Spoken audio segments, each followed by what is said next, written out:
Fickell. Coach, let's talk. I mean, you mentioned in the press conference recruiting, the importance of recruiting. How excited are you to get started on building your first class? I mean, it's the lifeblood of what we do, and that's where we got to start. I mean, it's a unique time though of a dead period, but what it does allow us to do, it allows us to get organized. It allows us to get a plan together, target areas, target guys, and be ready to hit the ground running when this thing comes back in full swing.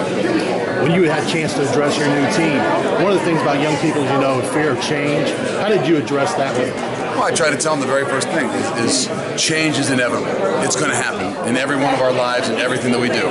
It's growth that's optional, and you got to be willing to step out of your comfort zone, like me and like a lot of us, to step out of your comfort zone, understand and believe that in what it is that we're going to do. So you got to be a true believer in that blind faith of who's going to be leading you and what we're going to do.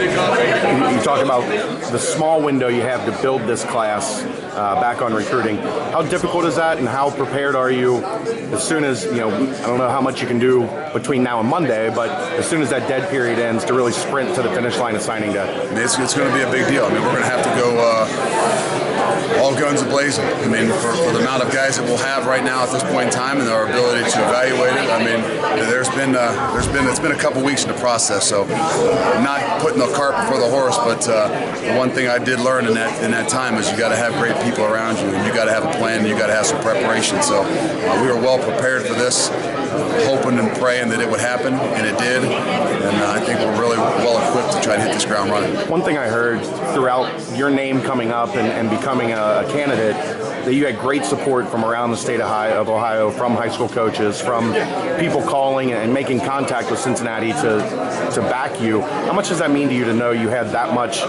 boost behind you, that much support behind you? It means a lot, but I mean it shows that you've done things the right way. And in this game, and especially in recruiting in general, you can get a lot of different personalities, and you can mislead a lot of different people.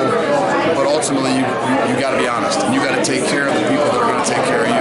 And I think what that shows is you've done it in your 17, 18 years of recruiting, whether it was at the University of Akron or at Ohio State. You've done it the right way. You've communicated, you've been honest, you've been open, you've been upfront, and you've done it the right way. You're an evaluation guy on the recruiting trail. It's not, your successes haven't just been bringing in five-star guys.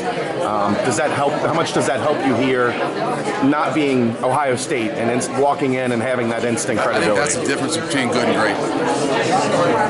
The guys that can pinpoint who they are, and it's not just, hey, I got a great eye for talent. It's you got to have a great eye for understanding, digging deep, finding out the things that are truly inside that chest, and knowing if they'll fit and match your culture. I mean, every kid's going to have to change and adapt a little bit to the things that you're doing, but you got to really know that it's not just the best player, but it's the best fit for what it is that you're going to do and the expectations you're going to have.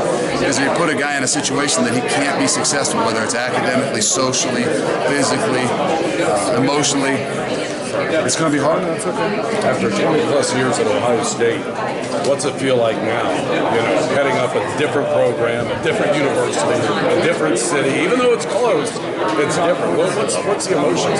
It's incredibly exciting. And, it's really hard to put into words. Deep down inside that heart, you're so excited to get rolls and get started. People keep asking about recruiting. The reality is, the number one most important thing we need to do is recruit our own players. Because this is going to be a change. This is going to be a difference in leadership style. This is going to be a difference in culture and a lot of the things that we do. So the number one most important job we got to do is make sure we recruit those guys. We get those guys to have that blind faith in what it is that we're doing, so that we can push and motivate and put out the best product there at the next year. As this transition happens, you're focused on the playoffs as well. Are you going to be able to put together a staff and keep an eye on recruiting, or what? How do you go through that? I mean, it's going to be difficult, but the biggest thing that I learned from that 8 months of what I did is you got to have great people around you. You got to have people that you can truly trust. You got to have an alignment in everything that you're doing, so that you can do some other things. You can have the energy you need for the things you're going to do. Right now, I'm going to have a lot of energy focused on making sure we have an opportunity to win this next game, get to the national championship, and win a national championship. So I'm going to have a lot of people. when I get here, I'm gonna have to rely a lot on good people, because to me, ultimately, I gotta have the passion and energy. But when those guys walk in this door, to be the guy, to be the leader, to be the guy that motivates, and you can't do that if you're trying to do that. Now, you're an Ohio guy. Did you ever think that Cincinnati would be a spot? I did say it. It's probably 5 or 6 years ago. My wife started trying to. She knew that this was going to be the eventual goal of mine. And she kind of pinpointed some things. Boy, she was always like, anything would ever happen in Cincinnati. That would be an unbelievable opportunity for not just you, but for our entire family. So, like I said, she grew up a Bearcat. It was a Spencerville Bearcat. So there was a definite relation in her heart to the Bearcats. But you know, I mean, it's crazy. It's how many guys run around the ship. And a lot of it is for money, a lot of it is for Tigers, a lot of it is for different opportunities. I've been fortunate. To stay in one place, to be with 3 Hall of Fame coaches, completely different leadership styles, and to learn and have the opportunity for my kids to not have to move back and forth. And just know now it's Luke, you mentioned about those people. One of those people you talked about was Marcus Freeman. Marcus is not like just a coach you're hiring. This is a young man you've known from the recruiting process, through playing experience, and as a person. I mean, there's no better way to start your staff. With guys that you know deep down inside got the same core values as you. They're going to believe in the things that you're saying. They're going to walk back into those unit rooms, and they're going to believe in everything. They're going to speak the same language. Alignment is so key, because in this world, everybody's got objectives. The things we're going to ask our young team, to do, is to be selfless commitment to one another, to believe that together everyone achieves more. We're going to have to ask the staff. They have got to be the direct reflection to everything that they do. So they have got to make sure that that's what they truly believe, and that's where it's got to start. It's so important for you to talk to the guys this afternoon. So even before you left Columbus, We wanted them. This is their program, just like the former players. This is their program. We want to make sure that these guys are fully invested in what it is. Those are the guys we take care of.